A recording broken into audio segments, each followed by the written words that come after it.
After our family dinner at the hotel, I realized I'd left my purse on the table. A careless mistake, or at least I thought so. When I returned to retrieve it, the young waitress who had served us pulled me into the storage room and locked the door. "I need to show you something," she said. Then she pressed play on the monitor. What my son did in that video made my knees buckle. "Thank you so much for being here with me. It truly means more than you know. Before we continue, take a moment to leave a comment and tell me where you're watching from. I love seeing how far this story travels and who it resonates with." And just a quick note, this story includes some fictionalized elements added for storytelling and educational purposes. Any resemblance to real names or situations is purely coincidental, but the message is meant to offer something meaningful. The Beverly Hills Hotel's Polo Lounge had always been my favorite. Pink stucco walls, palm trees, casting shadows through floor-to-ceiling windows, the kind of old Hollywood elegance that reminded you why luxury mattered. Tonight it felt like a trap. Derek had suggested dinner to discuss the future of Whitmore Luxe. His words delivered with that earnest smile I'd once found so reassuring. Amber sat beside him in cream Chanel manicured nails, drumming the tablecloth in a rhythm that set my teeth on edge. "Mom, you look tired," Derek said, reaching across to squeeze my hand. I pulled away reflexively. My hands had been numb for weeks, tingling unresponsive like they belonged to someone else. Tonight was worse. When I'd tried to feel the silk napkin in my lap, there was nothing, just absence. "I'm fine, sweetheart," I said. Amber's smile didn't reach her eyes. "Evelyn, we're worried about you. You're 68. Running a company this size, it's a lot of stress. I've been running it for 50 years. "Exactly," Derek said gently. "Maybe it's time to let someone younger take over, someone who can handle the pressure." The waiter arrived with wine. Derek poured for all of us, his movements smooth and practiced. I lifted my glass, couldn't feel the stem between my fingers, couldn't taste the vintage when I sipped. "We've prepared some documents," Amber said, pulling a leather folder from her bag. "Power of attorney. Just temporary until you're feeling better. It would give Derek authority to make decisions if you're incapacitated." My stomach turned. "I'm not signing anything tonight." Derek's jaw tightened. "Mom, we're trying to help you. Your hands are shaking. You spilled water twice during dinner. The board is starting to notice." I said no. Silence settled over the table like frost.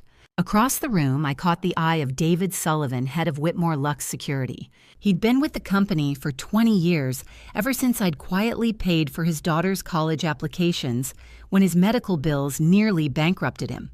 He watched our table with an expression I couldn't quite read. Derek paid the bill, kissed my cheek.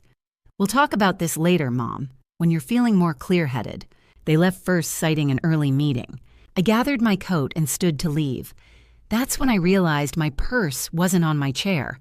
I must have set it down by the wine bottles during dinner. By the time I returned to the dining room, it was nearly empty. A busboy was clearing our table. My black leather purse sat exactly where I'd left it, tucked beside the floral arrangement. I reached for it and a hand caught my wrist. Lily Foster, the young waitress who'd served us all evening, stood there. She couldn't have been more than 25, dark hair, pulled back eyes wide with something that looked like fear. "Mrs. Whitmore," she whispered. "Please come with me, quickly. I'm just getting my—" "I know." She glanced over her shoulder. "But you need to see something first." She pulled me toward a door marked "Staff Only." My heart hammered. This was absurd. I should leave, call security. But something in her expression stopped me. She led me into a storage room lined with wine racks and cleaning supplies. A security monitor glowed in the corner split screen showing various angles of the restaurant. Lily's hands shook as she rewound the footage. I saw this while I was checking the cameras for a lost credit card. I almost didn't, but if it were my mother, I'd want someone to tell me. She pressed play. The screen showed our table, Derek and Amber leaning close, me walking toward the restroom. And then Derek reached into his jacket, pulled out a small vial, looked around, and poured something into my wine glass. I watched my son reach into his jacket pocket. I couldn't have screamed if I'd wanted to. My throated closed breath shallow as Lily turned the screen toward me. "Just watch," she whispered. "Please." The monitor showed our table from dinner, black and white footage from above. I watched myself stand and walk toward the restroom, unsteady on my feet. Derek and Amber remained at the table. Then Derek's head snapped around. Quick, sharp, scanning the restaurant like a predator checking for witnesses. The transformation was instant. The concerned son vanished. His shoulders relaxed. His face hardened into something cold. Amber leaned closer, her hand on his arm, smiling. Not the sweet smile from dinner. This was hungry. Derek reached into his jacket and pulled out a small glass vial. Clinical, precise. The kind we used in Whitmore Lux's laboratory. My heart stopped. Now! Amber's voice came through the audio, tinny but clear. While she's in the restroom, quick! Derek uncapped the vial with practiced ease. His movements were smooth, confident. He poured clear liquid into my wine glass, the same glass I'd drunk from when I returned. Lily's hand steadied me. My knees had gone weak. Keep watching, she whispered. Derek recapped the vial and slipped it back into his jacket. Then he picked up his own wine casual as if nothing had happened. Amber laughed. Then Derek hunched his shoulders, let his hands tremble in exaggerated mockery. His head wobbled. He was imitating me. Amber threw her head back, overcome with amusement at her husband's cruel pantomime. The audio picked up fragments. Another week and she'll be completely helpless. Derek's voice, cold. Can't even hold a pen. Then she'll have to sign. Amber's reply was quieter. The old fool thinks it's age. They both laughed. I watched myself return on screen, sat down unaware, picked up the wine glass and drank. Derek's face showed satisfaction. Just for a second. Then he slipped the mask back on, asking if I was all right. The footage continued. False concern. Fake warmth. Me drinking from the glass, destroying everything I was. The screen went dark. I couldn't breathe. My vision blurred, not from numbness, but from tears I couldn't stop. A sound came out of me. Half sob, half wail. I pressed my hands over my mouth, but it burst through anyway. My son, my only child. He was destroying me. Slowly, methodically, with something from my own laboratory. My legs gave out. I sank to my knees on cold linoleum, gasping between sobs. 30 years building Whitmore Lux. 30 years of sacrifice to leave him something magnificent. And he was ending me to take it faster. Mrs. Whitmore. Lily knelt beside me. I'm so sorry. I didn't know if I should show you, but I couldn't. You did the right thing. I forced the words out. Thank you. It took minutes to rebuild myself, to force the tears to stop, to stand on steady legs. I pulled out my wallet, every bill inside, several $100s. I pressed it into Lily's hands. You saved my life, I said quietly. This isn't payment, it's gratitude. But I need you to forget this. The video me tonight. You saw nothing. Lily looked at the money, then at me. Something shifted in her eyes. I never saw you here, she said firmly. The footage will corrupt overnight. Hard drive failure. Thank you, Lily Foster. What are you going to do? I looked at the blank monitor, at the space where my son's betrayal had played out. I don't know yet, I said, but he won't see it coming. I walked out on steady legs, through the empty restaurant, past David Sullivan at the entrance, who nodded as I passed, out into the Los Angeles night. I drove home on autopilot, Sunset to Pacific Coast Highway. The ocean appeared on my right, dark and endless. By the time I pulled into my Malibu driveway, something had changed inside me. The tears had stopped. In their place burned something colder, harder. Rage crystallized into purpose. My son wanted to destroy me. He just made the worst mistake of his life. My lab had always been sanctuary. Tonight it became war room. I arrived at 4:30 a.m., still wearing the clothes from the restaurant Derek's concerned son performance, replaying in my mind like a nightmare on loop. The Malibu house was silent except for the ocean's rhythm beyond the windows. I locked the lab door behind me. This room had been designed to support me even as age crept in, voice-activated systems, automated equipment, fail-safes for the days when arthritis or tremors might slow my hands. Tonight, those precautions became my salvation. My hands were still numb, clumsy, unreliable. I couldn't trust them for delicate work. But my mind, crystal, clear. And that was all I needed. I pulled the silk napkin from my purse, the one from dinner wine-stained where Derek had accidentally knocked over my glass while I was in the restroom. The fabric still smelled faintly of the Bordeaux he'd poured. "System activate," I said aloud. "Sample analysis protocol alpha." The lab's central computer hummed to life screens illuminating in cool blue. I placed the napkin into the automated sample tray, securing it with clips I could manage even with numb fingers. The robotic arm descended with mechanical precision, cutting a precise square from the stained area, transferring it to the extraction chamber. "Begin solvent extraction," I commanded, methanol-based standard lipid protocol. The machine complied. I watched through the viewing port as the fabric sample was submerged, agitated the wine residue dissolving into solution. No pipettes, no manual transfers, no room for error caused by trembling hands. The centrifuge activated, automatically separating compounds by density. Then the chromatography system my pride installed 3 years ago, when I'd first noticed my hands weren't as steady as they'd been, drew the sample into its analysis chamber. I made coffee while the machines worked, sat at my desk, waited. The analysis took 90 minutes. When the results appeared on screen, my blood went cold. Compound identified Series S, 45 dermal sensitivity agent. I pulled up the molecular structure, cross-referenced it against every database I had access to. The compound was uncommon, used industrially to test protective equipment, occasionally in research settings, to study nerve response. Never ever in food or cosmetics. The mechanism was elegant and cruel. The agent blocked nerve endings in skin tissue, specifically the receptors responsible for touch pressure and temperature.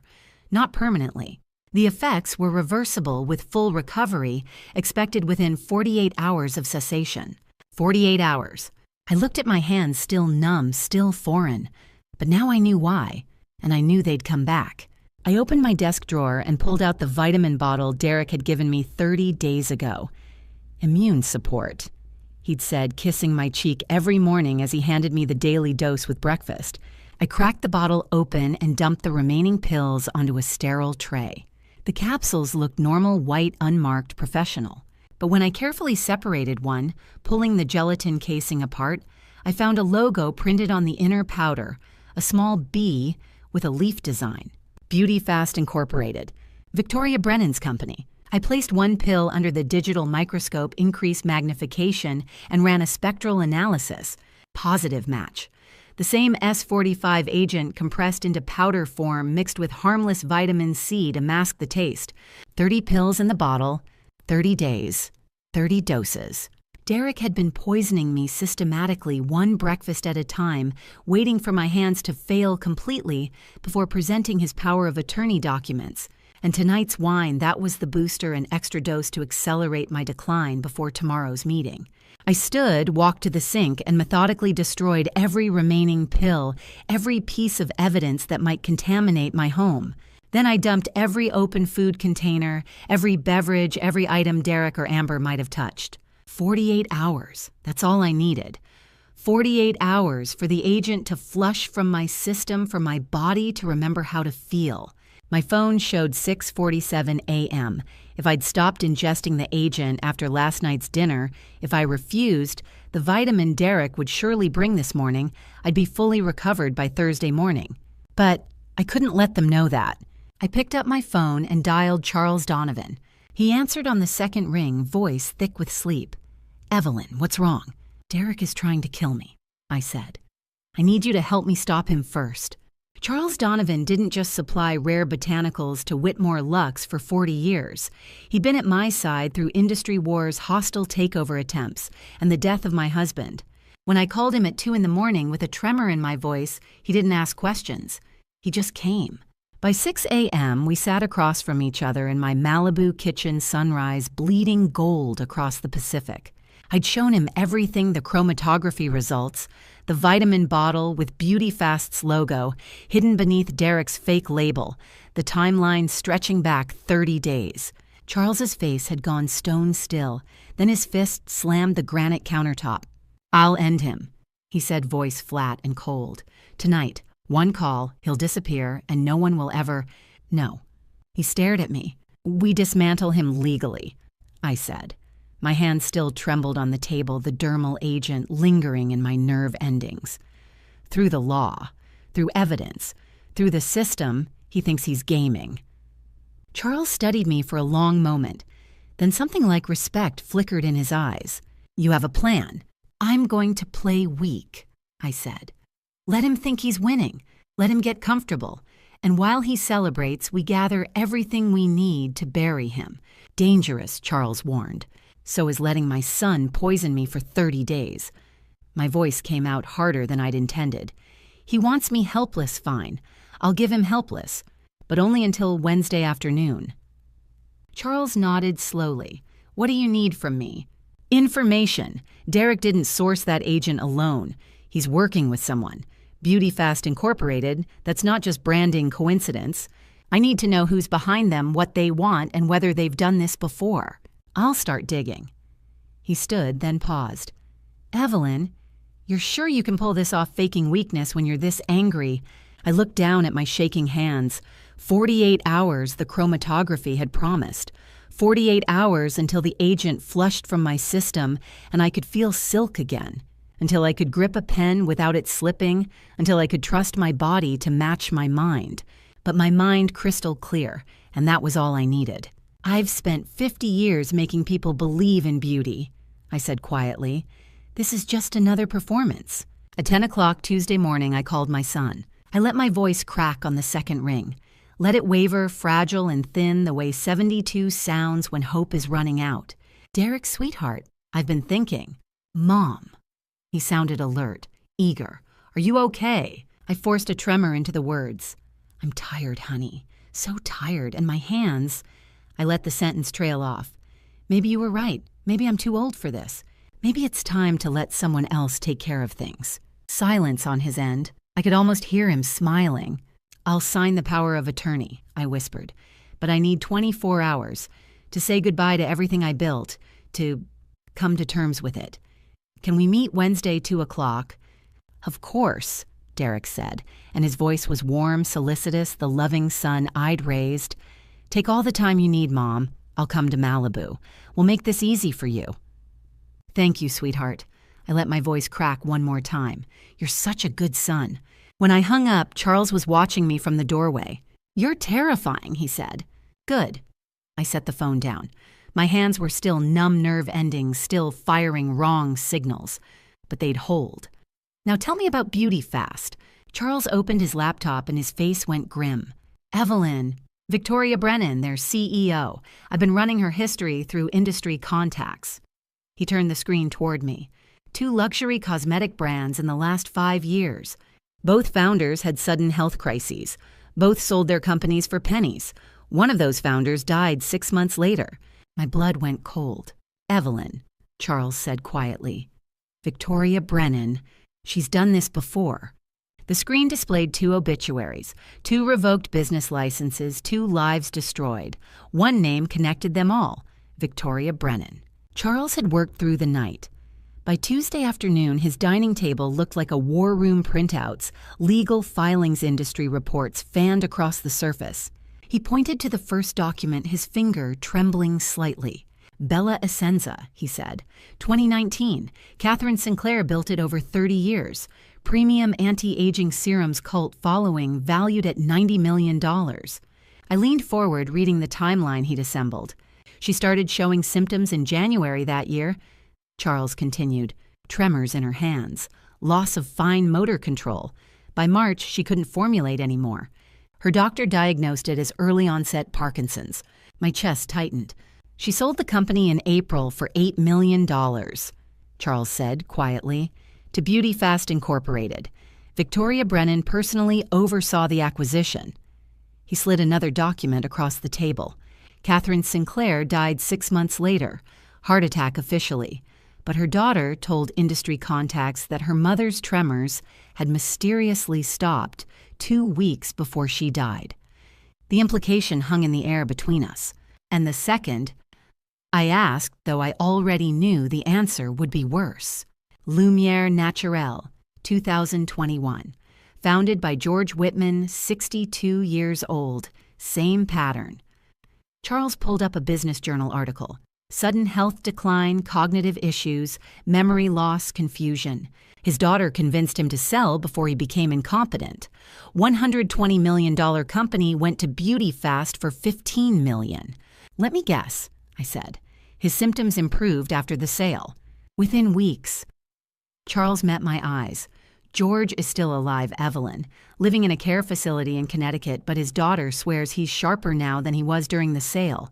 She's been trying to challenge it legally for 2 years. I sat back the pieces clicking into place with sickening clarity. Same playbook, I whispered.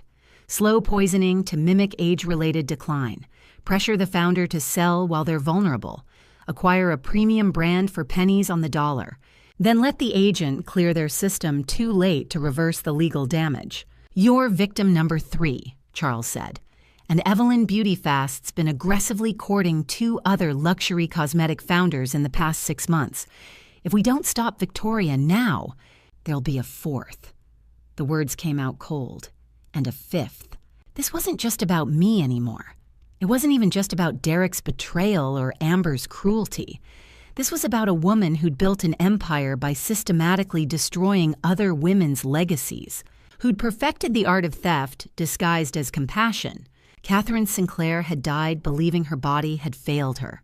George Whitman lived in a fog of shame thinking his mind had betrayed him. And I'd almost become another name on Victoria Brennan's victim list. I need to call Jonathan, I said, reaching for my phone. Jonathan Pierce had been Whitmore Lux's attorney for 15 years, sharp, meticulous, and ruthless in court. When I outlined what Charles had found, he went silent for a long moment. Evelyn, he said carefully, if we're building a case against all 3 of them, Derek, Amber, and Victoria, I need ironclad evidence, not just pattern recognition. You'll have it, I promised. But Jonathan, I need you to do something else. Contact Catherine Sinclair's daughter and George Whitman's family. If Victoria's done this before, their testimony could be crucial. I'll reach out today, Jonathan said. But Evelyn, be careful. If Victoria realizes you're investigating, she won't. I glanced at my hands, still numb, still trembling slightly. Because as far as anyone knows, I'm a tired old woman about to sign her life away. Then let's make sure we're ready when you don't, Jonathan said. When I hung up, Charles was watching me with something between admiration and concern. You're building a case that could take months, he said. Derek expects you to sign on Wednesday. Then Wednesday I'll give him a show he'll never forget. The doorbell rang. Charles and I exchanged a glance. It was 7 p.m., too late for deliveries, too early for the security patrol. Through the window, I saw Derek's Mercedes in my driveway, and beside him, Amber carrying a leather portfolio. They'd brought the contracts early. Showtime, I whispered. I played my part perfectly. Shoulders slumped more than necessary, eyes slightly unfocused, but inside a coiled spring ready to snap. Wednesday, 2 o'clock, nearly 40 hours since my last dose of Derek's vitamins. 40 hours since the dermal agent had begun its slow exit from my system. This morning I'd woken to a strange sensation, tiny electric pulses at my fingertips, like static shocks as nerve endings flickered back to life. I could feel again, not perfectly, not completely, but enough. Enough to know I was winning. But Derek and Amber couldn't know that. They arrived precisely on time, Amber in a cream Chanel suit that probably cost more than my housekeeper's yearly salary, Derek in the navy blazer I'd bought him for his 35th birthday. They looked polished, professional, like dutiful children helping an aging mother through a difficult transition. Mom! Derek kissed my cheek, and I forced myself not to recoil. You look tired. Are you feeling all right? I let my voice waver. Just ready to get this over with, sweetheart. He set a stack of documents on the dining table, power of attorney forms, transfer agreements, board resolutions. Everything needed to hand him Whitmore Lux on a silver platter. Sign here, Mom, he said gently, pointing to the first flagged page. Then you can rest. No more stress, no more pressure. Amber and I will take care of everything. I picked up the pen, forcing my hand to tremble. The sensation was there now. I could feel the pen's weight, the smooth metal, but I made my fingers shake. Anyway, made the tremor visible, exaggerated. Let them see weakness. Let them think I was still under the agent's control. I positioned the pen over the signature line. Then, as if my elbow had betrayed me, I knocked into the crystal water decanter. It tipped in slow-motion water, cascading across the mahogany table in a crystal-clear wave. The documents turned dark ink, bleeding into illegible smears. Derek's carefully prepared contracts dissolved into sodden pulp.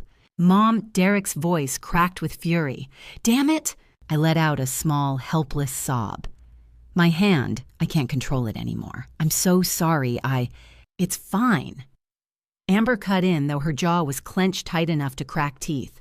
She placed a hand on Derek's arm, a warning. "We'll just print new copies. It's not a problem." But I could see the calculation in her eyes, the frustration. They'd been so close. "No." I let my voice break. "I don't want to sign here. Not like this. I want to sign at the board meeting. Friday, in front of everyone." Derek froze. "Mom, that's not necessary." "It is to me." I met his eyes, letting mine fill with manufactured tears. "This is my legacy, Derek. 50 years of work. If I'm going to hand it over, I need it to be official, proper. So no one can ever say I was confused or incompetent." Amber and Derek exchanged a glance. A whole conversation passed between them in that look. "Actually," Amber said slowly, "that's not a bad idea. Witnesses. The board's approval on record. It would make the transition cleaner." Derek's expression shifted from anger to consideration. "Friday at 2 p.m. Yes." I dabbed at my eyes with a napkin. "I need these 2 days to say goodbye, to prepare myself." "Of course, Mom." Derek's voice turned solicitous again, the loving son. "Whatever you need. We'll see you Friday." After they left, I climbed the stairs to my bedroom window. From here, I had a clear view of the garden terrace, below the one with the wrought iron bench and the climbing jasmine. Derek always took his phone calls there. He thought the distance kept them private. He was wrong. The window cracked open just an inch, enough to catch every word. I stood in the shadows of my bedroom curtains, drawn except for that sliver of space. Below, Derek had settled onto the wrought iron bench, phone in hand. Amber perched beside him, close enough that I could see the gleam of her diamond bracelet catching the late afternoon sun. My own phone was already in my hand, recording app open. I pressed record. Derek tapped his screen, then set the phone on speaker. Victoria Brennan's voice came through crisp and clear, cutting through the garden's silence like a blade. "Did she sign?" "Friday," Derek said. "Board meeting, 2 p.m. Mom's completely broken down. She couldn't even hold a pen steady today." Amber leaned in, her voice dripping with satisfaction. "Honestly, we deserve Oscars for this performance." Victoria's laugh was sharp. "Save the celebration. What about the inventory?" "Handled." Derek stretched his legs out, relaxed, confident. "Tanker trucks roll in Friday night right after the meeting. We'll dump it all, $150 million worth of premium serums as industrial waste. By Monday morning, the warehouses will be empty." My breath caught. $150 million. Every formula I'd spent 5 decades perfecting. Every rare botanical extract Charles had sourced from around the world. Every serum that had built Whitmore Luxe's reputation. Gone. "Good," Victoria said. "The faster we liquidate those assets, the better. Beauty Fast doesn't need luxury formulas. We need the brand name and the customer list. Everything else is dead weight." Amber shifted, crossing her legs. "Thank God, we need cash flow now. The Monaco Villa deposit alone is $5 million. And your husband's gambling debts," Victoria added coolly. $3.7 million, wasn't it, Derek? I felt ice spread through my chest. $3.7 million. So that was the number. That was what I was worth to my son, enough to cover his casino losses and fund an escape to Europe. Once we get the $45 million payout from Beauty Fast, Derek said, utterly unbothered, "That's pocket change." "Just make sure she signs," Victoria said. "No delays, no second thoughts. I want those transfer documents filed by Friday evening." "She'll sign," Derek promised. "She's got no fight left. You should have seen her today, spilled water all over the contracts, started crying about how her hands don't work anymore." He laughed. "She actually thinks the board meeting is her idea, like she's protecting her legacy or something." Amber giggled. Poor thing, she has no idea the board's already voted to approve the sale pending her signature. Let her have her dignity, Victoria said. As long as she signs. Derek, I'm sending the final wire transfer instructions tonight. The moment those documents are executed, BeautyFast will deposit the payment. Then you're free to disappear to Monaco, and I never have to hear about this again. Understood. And Derek. Victoria's voice turned cold. If anything goes wrong, if she changes her mind, if she talks to a lawyer, if she suddenly grows a spine, you fix it. Immediately. Do you understand me? She won't, Derek said. She's finished. This time Friday Whitmore Lux is ours. The call ended. I watched Derek slip his phone into his pocket, watched Amber loop her arm through his, watched them stroll back toward the house, laughing about something I couldn't hear. My phone was still recording. 7 minutes and 43 seconds of crystal clear audio. Every word, every confession, every piece of evidence I'd need. But evidence wouldn't save my serums if they were dumped into tanker trucks Friday night. I dialed Charles before Derek and Amber even reached the door. Charles, I said, my voice steady and cold. We have 48 hours. I need you to move every serum, every formula, every bottle in those warehouses. Tonight, before they can destroy them. Where? Charles asked immediately. No questions, no hesitation. Your facility in Pasadena. The climate-controlled vault you use for rare botanicals. Can you hold 150 million in inventory? I'll make room, Charles said. I'll call my logistics team now. We'll have trucks there by midnight. Good.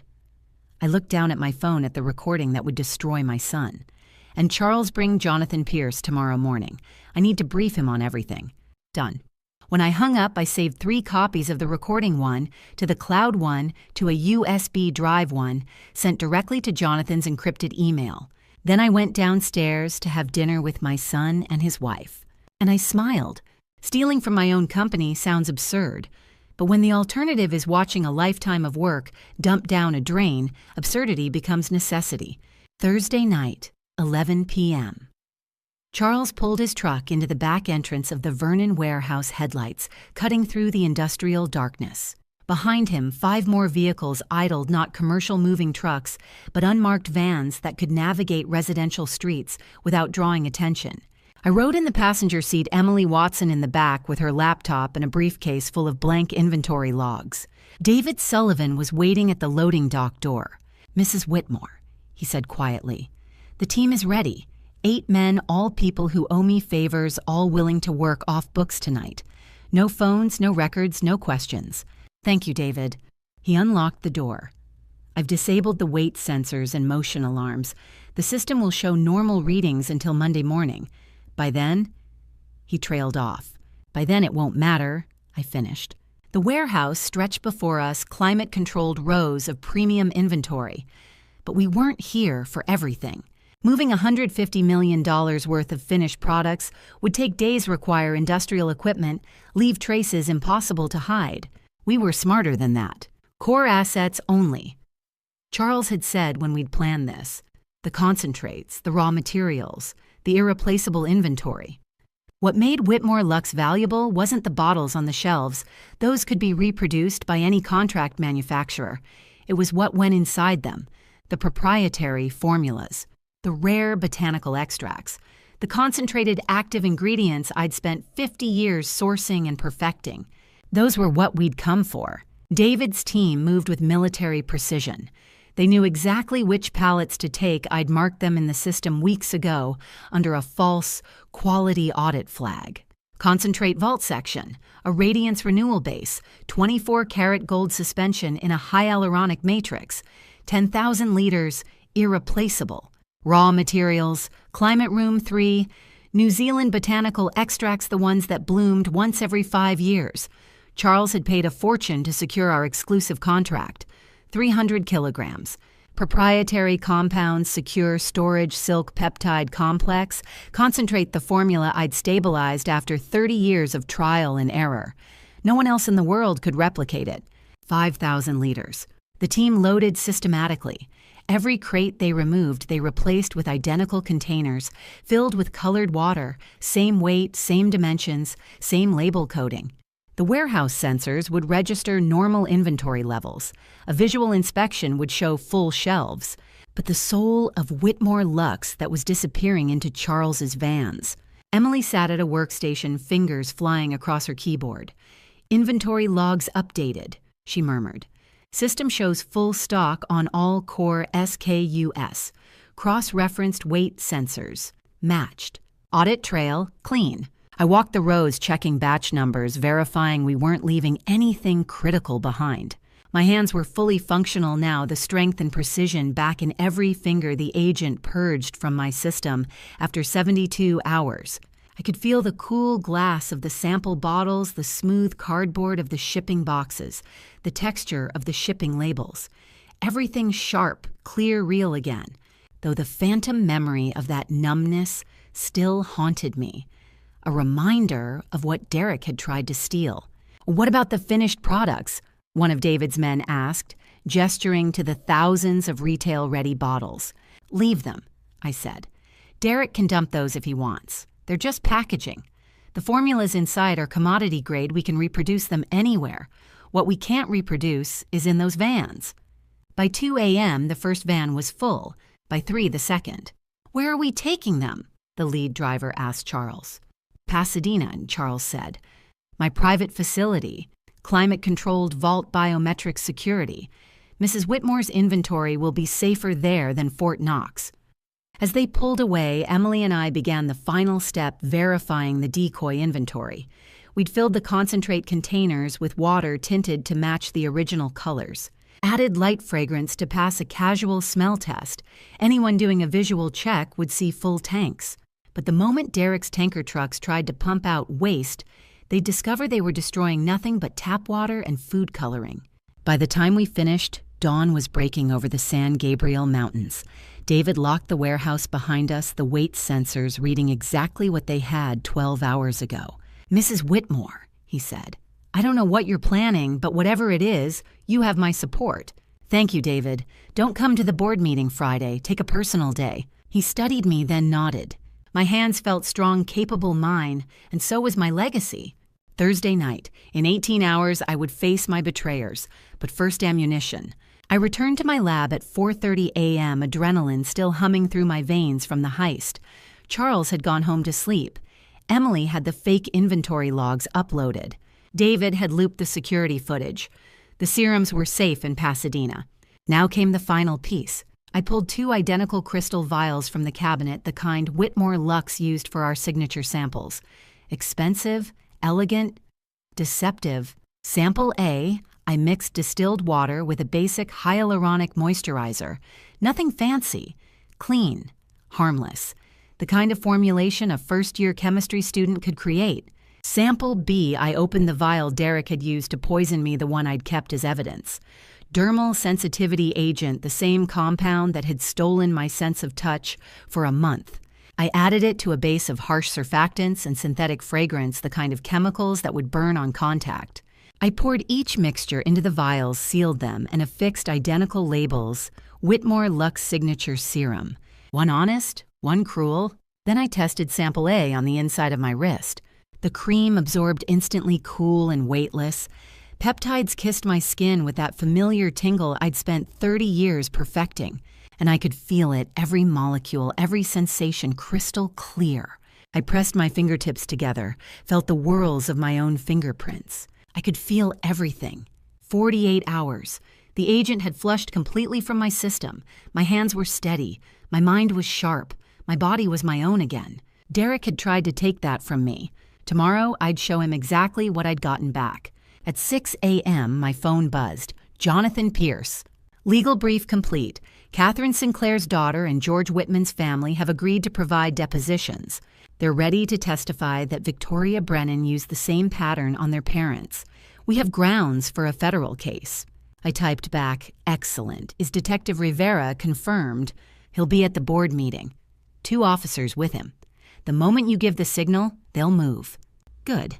Another text came through, this one from Charles. "Serum secure. Inventory safe. Get some rest, Evelyn. You've earned it." I smiled. Rest could wait. At 7 a.m., I walked upstairs to the guest wing.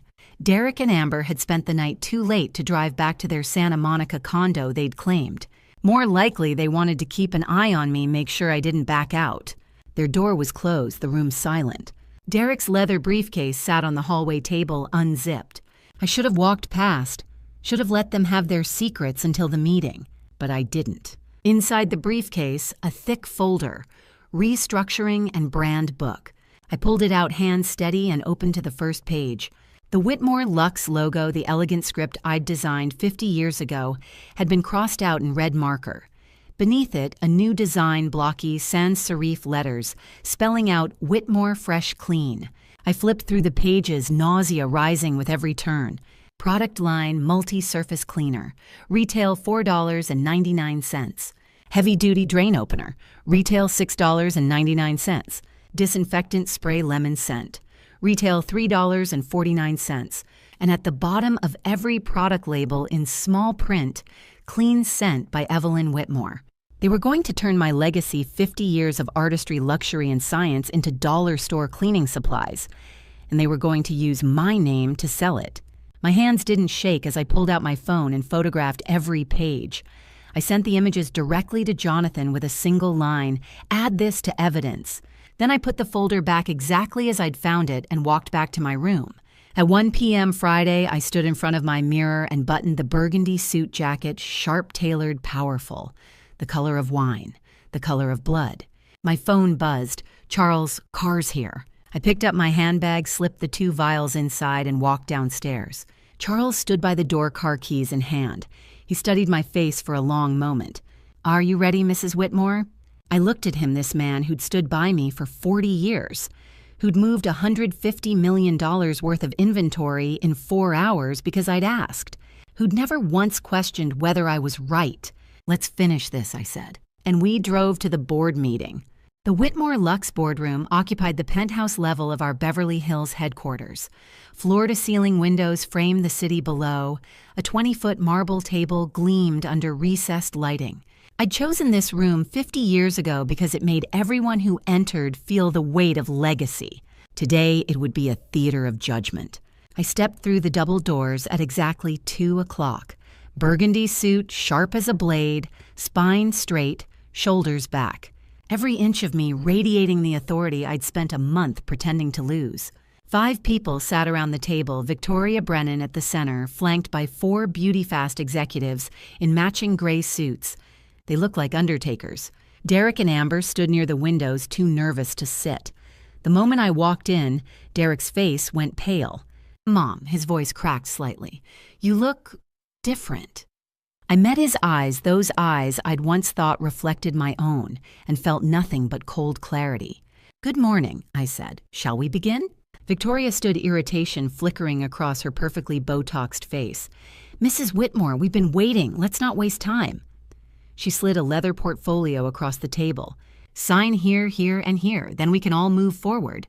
I walked to the head of the table, my seat, the one I'd occupied for 5 decades, and set my handbag down with deliberate care. Before I sign anything, I said, "I'm invoking the founder's test." Silence. Derek blinked. "There's no such—" "There is now." I looked directly at Victoria. "You're acquiring a skincare empire built on 50 years of formulation expertise. I want to ensure you understand what you're buying.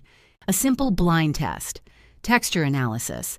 Any competent cosmetic executive should pass easily." Victoria's jaw tightened. "This is ridiculous." "Is it?" I tilted my head. "You're about to pay $45 million for Whitmore Luxe. Surely you can demonstrate basic product knowledge. Unless—" I let the pause hang. "Unless you're afraid you'll fail." One of the gray-suited executives shifted uncomfortably. Another glanced at Victoria, uncertainty creeping into his expression.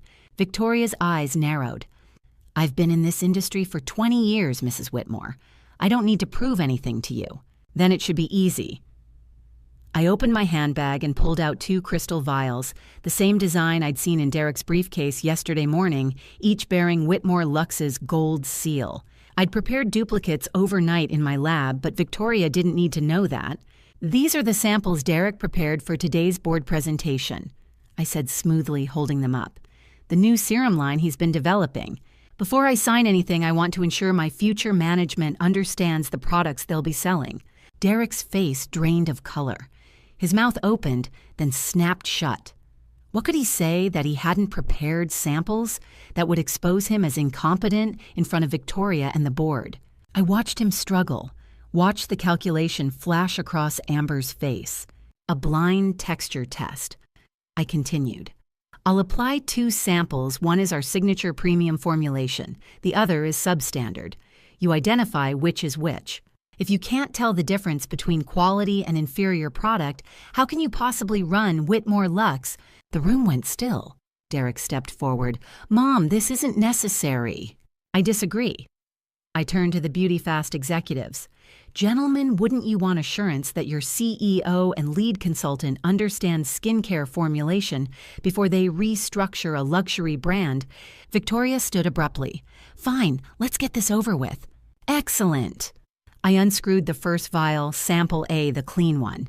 Derek, you'll participate as well. After all, you developed these formulations.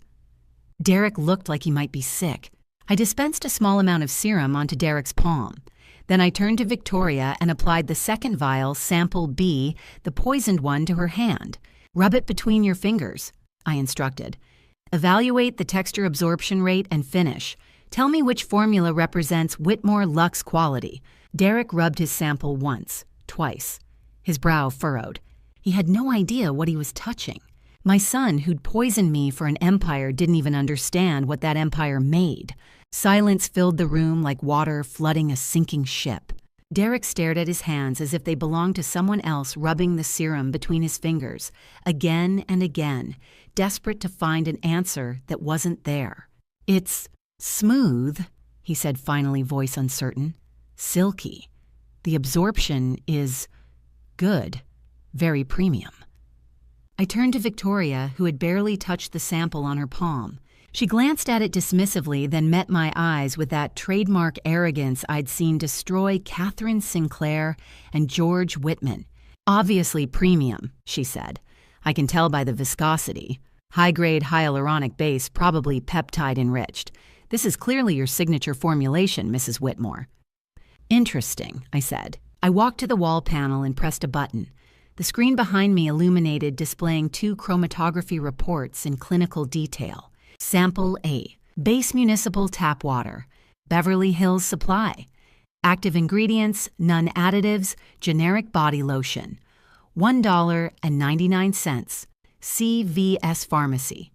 Total production, cost 43 cents per ounce. Sample B, base synthetic oil suspension, active agents Series S, 45, dermal sensitivity blocker, industrial grade, additional compounds, sodium lauryl sulfate, corrosive concentration. Synthetic fragrance allergen level classification toxic. Not suitable for topical application. The room went absolutely still. I turned to Derek, whose face had gone the color of old paper. Mr. Whitmore, I said, my voice carrying across the marble table. You just praised tap water and drugstore lotion as very premium. You identified 43 cents worth of ingredients as worthy of the Whitmore Luxe name. Derek's mouth opened. No sound came out. I shifted my gaze to Victoria. And Miss Brennan, you declared an industrial toxin, the same compound used to strip paint from metal, as obviously premium, and clearly my signature formulation, without even properly testing it. Victoria's eyes narrowed. This is a setup. I stepped closer to the table, gave you exactly the test any competent cosmetic executive should pass, asked you to demonstrate basic product knowledge before acquiring a 50-year legacy brand. One of the BeautyFast executives cleared his throat uncomfortably. Another was staring at the screen, horror dawning on his face. Let me try again, Derek said desperately. I was distracted. The word came out sharp as broken glass. So you can guess again. Derek, you've never had the ability to recognize quality. You never learned. You were never interested.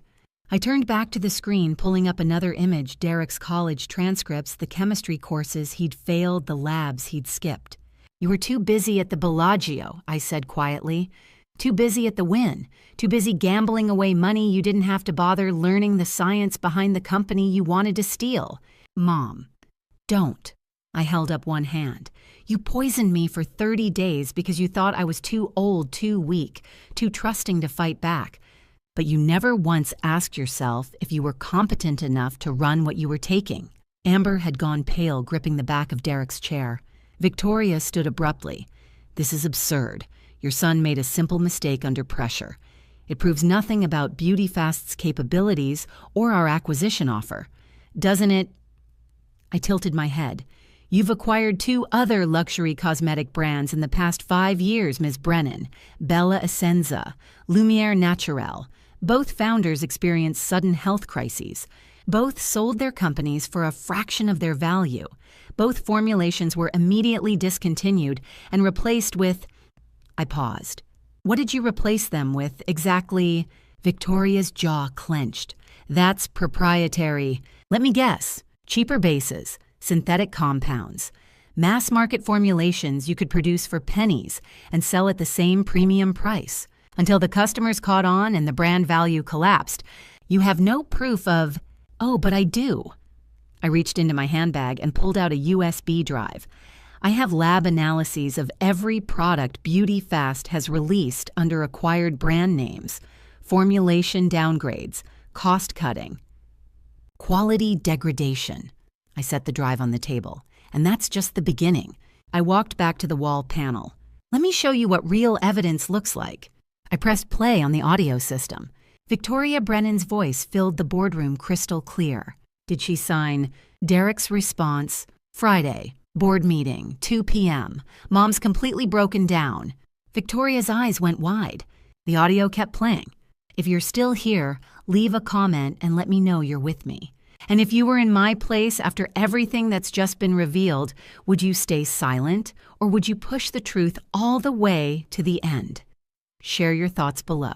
Please note the next part of this story includes some dramatized elements for storytelling and educational purposes and may not be entirely factual. If this content isn't for you, you're welcome to stop watching here. The recording played. With each word, I watched their faces drain of blood.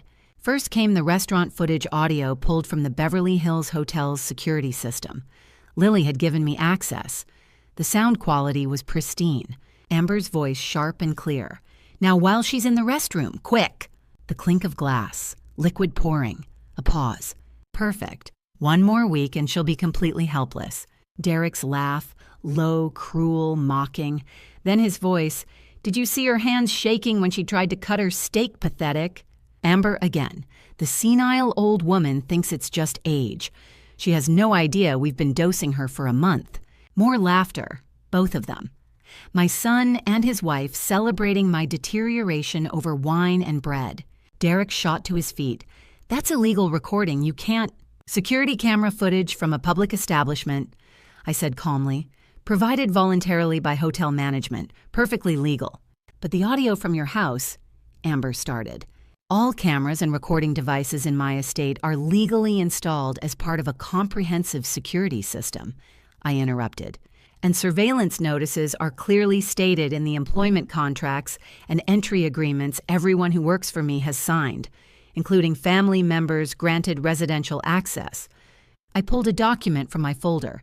This is the security disclosure you both signed when you moved into the guest wing last year. Page 3, paragraph 2.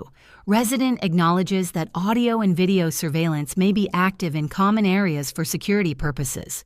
Amber's face went white. I pressed another button. The second recording began the phone call from my garden terrace. Derek's voice, Victoria's voice, all of them thinking they were safe. Derek, Friday, board meeting, 2 p.m. Mom's completely broken down. She couldn't even hold a pen steady today. Victoria and the inventory. Derek handled tanker truck's role in Friday night right after the meeting. We'll dump it all $150 million worth. One of the BeautyFast executives made a strangled sound. Amber's voice pleased and greedy. Thank God, we need cash flow now. The Monaco Villa deposit alone is $5 million. Victoria cold and clinical, and your husband's gambling debts. $3.7 million, wasn't it, Derek? Derek, Once we get the $45 million payout from Beauty Fast, that's pocket change. The boardroom had gone absolutely silent, not even breathing. Victoria, just make sure she signs, no delays, no second thoughts. Derek, she'll sign, she's got no fight left. The recording ended. I looked at the Beauty Fast executives. 2 of them were staring at Victoria with expressions of pure betrayal. One had pulled out his phone, probably texting the legal department. The 4th looked ready to be sick. These recordings, I said quietly, were made on my private property in areas where surveillance was disclosed and legally authorized. They will hold up in any court. Victoria stood so fast her chair tipped backward. This is a setup you manipulated. I manipulated nothing. My voice cut through hers like a scalpel. You orchestrated a systematic poisoning over 30 days. Your partners planned to destroy $150 million in premium inventory. You conspired to defraud shareholders and flee the country. You have no proof of... I have chromatography reports identifying the Series S 45 dermal sensitivity blocker in my system. I pulled a folder from my bag. I have the vitamin bottle Derek gave me with your company's logo hidden under a fake label. I have bank records showing Derek's gambling debts. I have emails between you and Derek discussing accelerating the timeline. I set the folder on the table and looked directly at Victoria. And I have testimony from the families of Catherine Sinclair and George Whitman. Victoria went absolutely still. The color drained from her face so fast I thought she might collapse. How did you know Bella Essenza, I said. 2019. Catherine Sinclair, 58 years old, sudden tremors and loss of motor control. Sold her $90 million company to you for $8 million. Dead 6 months later. I took a step closer. Lumiere Naturelle, 2021. George Whitman, 62. Cognitive decline and memory loss. Sold for $15 million. Still alive, still fighting. Victoria's hands shook. You have a pattern, Ms. Brennan. And I'm victim number 3, except I didn't die, and I didn't sell. I know everything! I said, my voice cold enough to frost the windows. You've done this twice before. 2 companies destroyed. 1 woman dead. I'm victim number 3, but I'm still alive. And I will end your reign. Victoria's hands gripped the edge of the table. You're bluffing. There's no proof connecting me to... Catherine Sinclair's daughter is prepared to testify, I said. So is George Whitman's son. They're coming forward with medical records, timeline documentation, and testimony about your company's acquisition tactics. 2 founders, same pattern, same outcome. Victoria's face had gone gray. And they're not alone, I continued. I've contacted 3 other luxury cosmetic founders your company approached in the past year. All of them reported sudden health issues after meeting with Beauty Fast representatives. All of them declined your acquisition offers.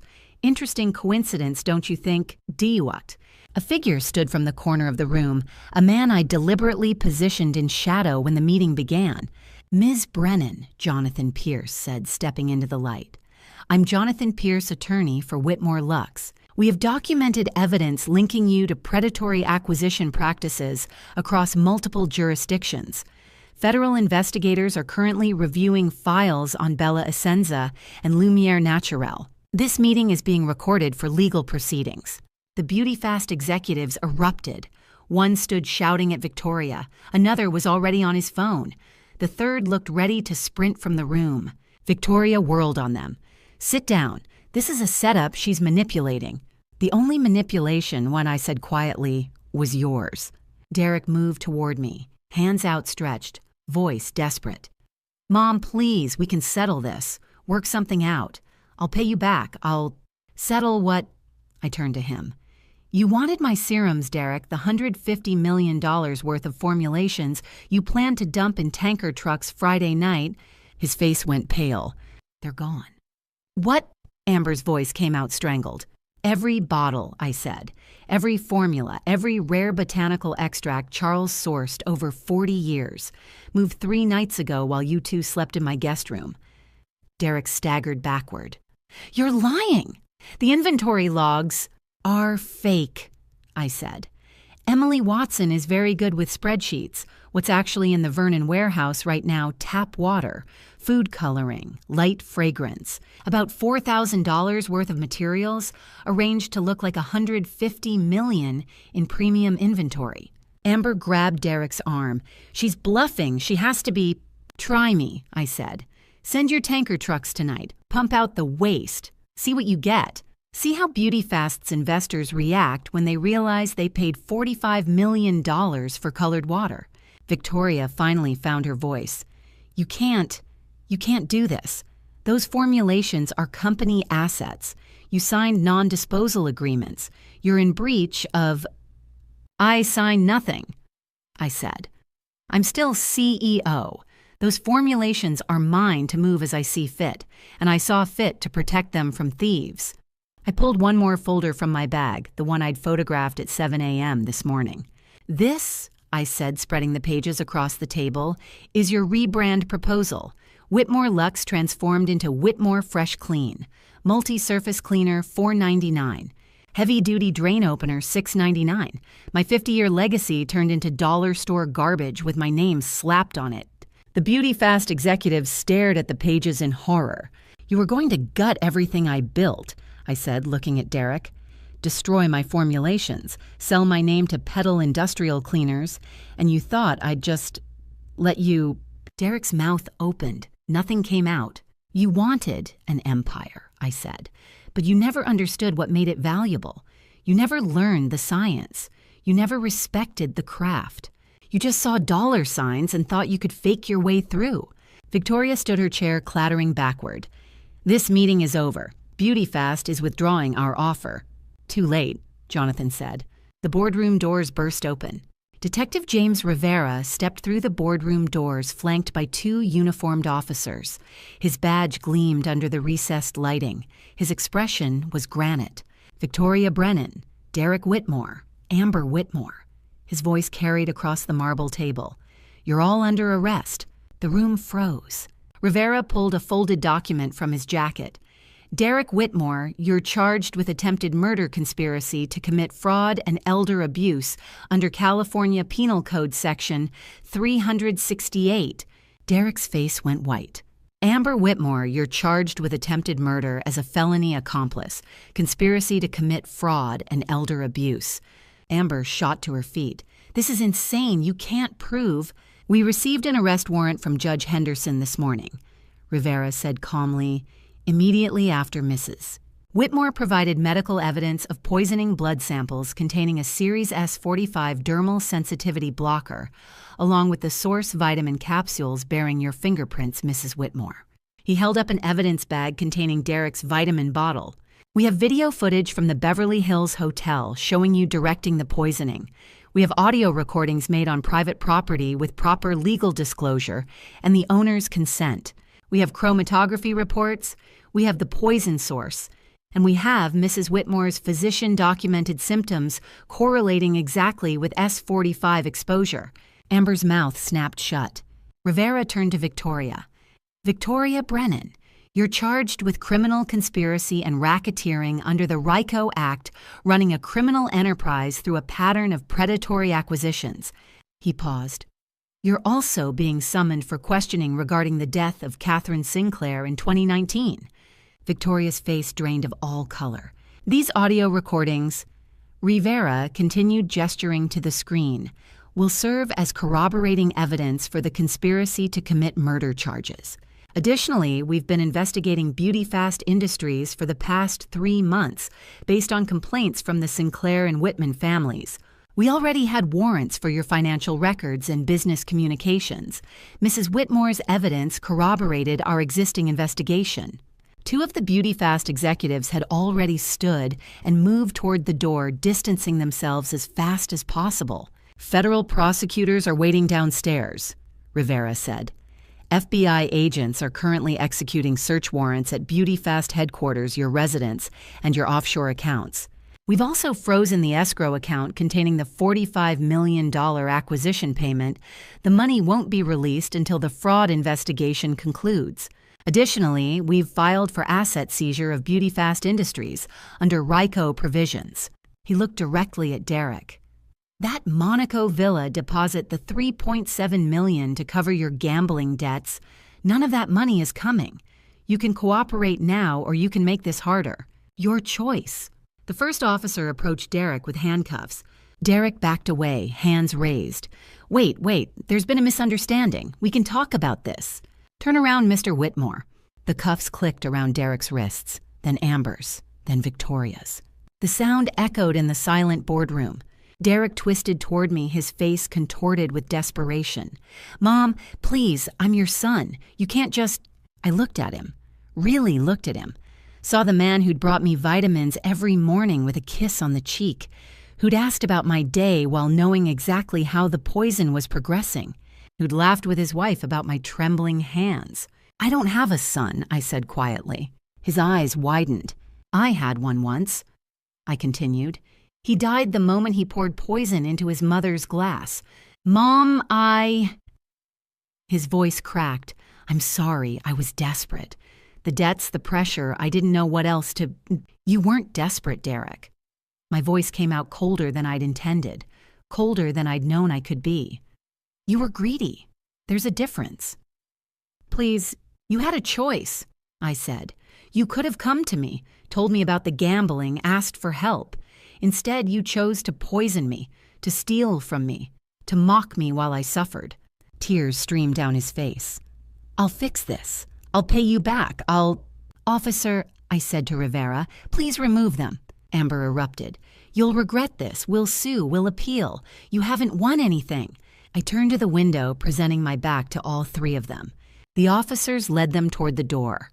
Amber's screams faded down the hallway. Victoria walked in silence, her head high, even in handcuffs. Derek looked back, once his face desperate, searching mine for something, forgiveness maybe, mercy. I didn't turn around. The door closed. The boardroom fell silent. The beauty-fast executives had vanished. Jonathan Pierce was gathering his files. The marble table gleamed empty in the afternoon light. I felt Charles's hand on my shoulder. You did it, he said quietly. I nodded. My hands fully healed, fully mine again, rested on the windowsill. I could feel the cool glass beneath my palms, could feel the texture of my suit jacket, could feel everything. But I don't feel victorious, I said. Not yet. Outside, I watched the police cars pull away 3 figures in the back seats. My son, my company, my legacy. I'd saved 2 of those things. And I'd lost the one I'd never thought I'd have to choose. 6 months can feel like a lifetime when you're rebuilding from ashes. The media storm hit within hours. Beauty Air exposes son's murder plot. Cosmetics dynasty shattered by betrayal. Mother sends son to prison for attempted poisoning. My face burgundy suit calm expression was everywhere. Jonathan Pierce called with updates as the legal machinery ground forward. Derek, 12 years in federal prison. Attempted murder conspiracy to commit fraud, elder abuse. No parole eligibility for 8 years. Amber, 10 years federal. Attempted murder as an accomplice conspiracy. She'd tried to claim ignorance. The video footage said otherwise. Victoria Brennan, 25 years with an ongoing murder investigation into Catherine Sinclair's death. BeautyFast Incorporated. Had collapsed within weeks, bankrupt assets seized, shareholders filing lawsuits. The empire she'd built on stolen legacies had crumbled to dust. Catherine Sinclair's daughter sent me a handwritten note. You got justice for my mother when I couldn't. Thank you. George Whitman's son called to say his father was coming home from the care facility, clearer-minded than he'd been in years. Whitmore Lux. Stock climbed 300%. Investors called it the vindication rally. Reporters wanted interviews. I declined them all.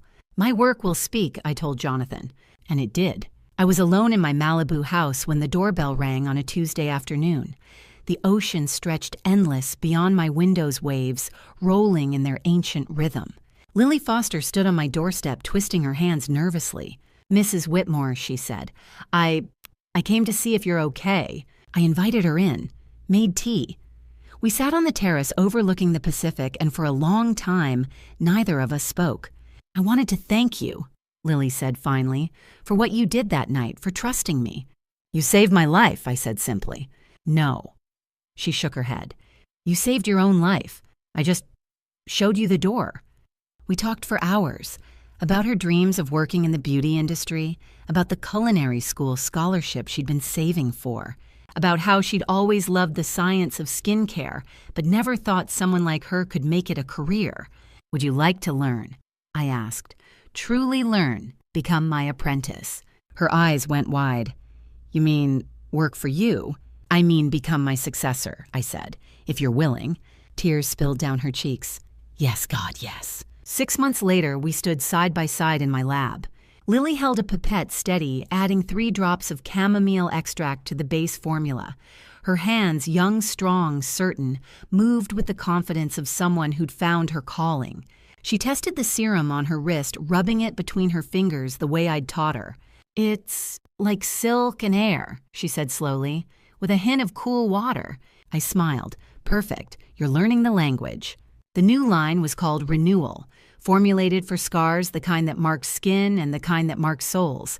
Chamomile for soothing, Centella asiatica for regeneration, vitamin E for healing. It doesn't erase scars, I told Lily. It helps skin regenerate, stronger than before. Like you, she said quietly. I pulled the old power of attorney from my desk drawer, still water-stained from the day I'd accidentally knocked over that crystal decanter. I held it over the ashtray and struck a match. Some things must burn, I said, so new things can grow. We watched the paper curl and blacken. Smoke rose, carrying away everything Derek had tried to steal. I looked out at the ocean. Lily stood beside me, not as an employee, but as something more. Family isn't about blood, Lily, I said. It's about who stands beside you when the world collapses. Then I'm honored to be your family. We returned to the lab table. The renewal serum caught the afternoon light, golden and shimmering with promise. Now, I said, let's perfect this formula. Customers are waiting. Lily nodded and reached for her notes. I lost a son, but I gained something more precious, a legacy built on choice, not obligation, on love, not blood. The serums could wait, but this moment, this peace, I wanted to hold a little longer, because this was victory, not revenge, renewal. Looking back at my journey through this family drama stories, I learned that greed destroys faster than any poison. Don't be like my son Derek. Don't let money blind you to what truly matters. God gave us family to love, not to exploit. When I prayed in my darkest hours, God reminded me that justice isn't revenge, it's restoration. This grandma stories taught me 3 truths. First, trust your instincts. When something feels wrong, investigate. God blessed me with a sharp mind. I used it to save myself. Second, family is choice, not blood. Lily became my true daughter, not through birth, but through loyalty. These family drama stories prove that chosen family often stands stronger than biological ties. Third, legacy isn't what you leave behind, it's who carries it forward. I built Whitmore Luxe for 50 years, but Lily will build it for the next 50. That's God's grace renewal after betrayal. My advice, if you face betrayal in your own grandma stories, don't ignore the signs. Document everything. Seek legal help. Protect what you've built. But most importantly, forgive yourself for trusting the wrong people. God forgives us. We must forgive ourselves. I sent my son to prison. It broke my heart. But some grandma stories end with hard choices that honor truth over comfort. Would I do it again? Yes, because justice protects future victims. These family drama stories aren't just about revenge. They're about standing up when the world expects you to stay silent. They're about rebuilding when everything collapses. Could you make the hard choice I made? Share your thoughts in the comments below. And if this story resonated with you, subscribe for more stories about resilience, betrayal, and second chances. Final note. This content contains dramatized storytelling elements for educational purposes. Some details are fictionalized, but the lessons and messages are entirely valuable. If this style isn't for you, that's okay. Please seek content that better suits your needs.